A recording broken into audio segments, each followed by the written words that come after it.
বাংলাদেশে বাড়াবাড়ি করে, একদিন আগে ঈদ একদিন পরে ঈদ।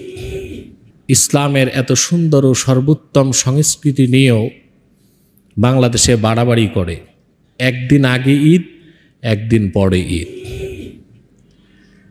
এই মাওলানা মৌলভী সাহেবদেরকে সারা বছর দেখা যায় না।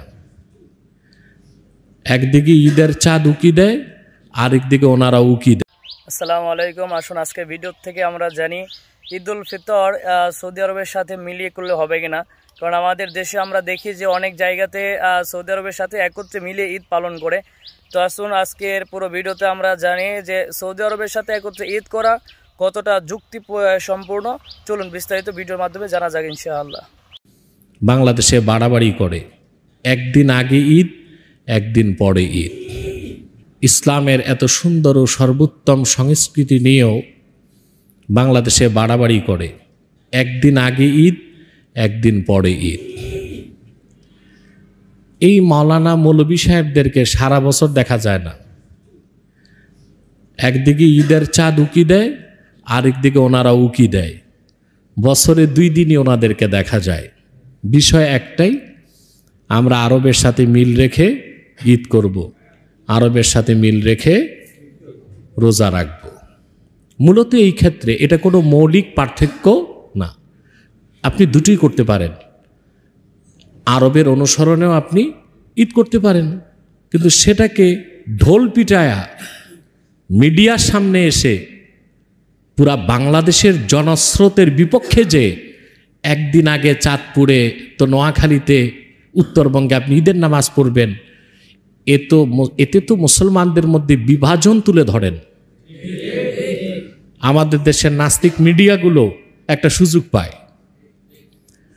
আমাদের দেশে যে মিডিয়াগুলো যারা পরিচালনা করছে এরা কারা? যত মিডিয়া বাংলাদেশে দেখেন সব কর্পোরেট মিডিয়া, সবগুলোর পিছনে ইহুদিদের হাত আছে। আর যারা সাংবাদিকতা করে এদের খুব কম সংখ্যক সাংবাদিকের পড়াশোনা আছে। ভিডিও আর ক্যামেরা নিয়ে দৌড়াইতে পারলেই বাংলাদেশে সাংবাদিক হওয়া যায়।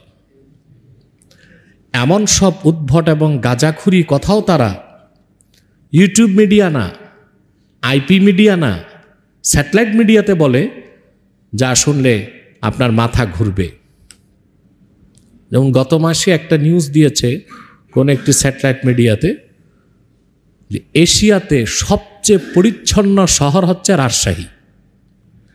আমি এই নিউজটা দেখে মনে মনে হাসলাম যে এশিয়া যে কত বড়, আর এশিয়াতে যে কত বড় বড় শহর আছে এই ধারণাই নেই সাংবাদিকের।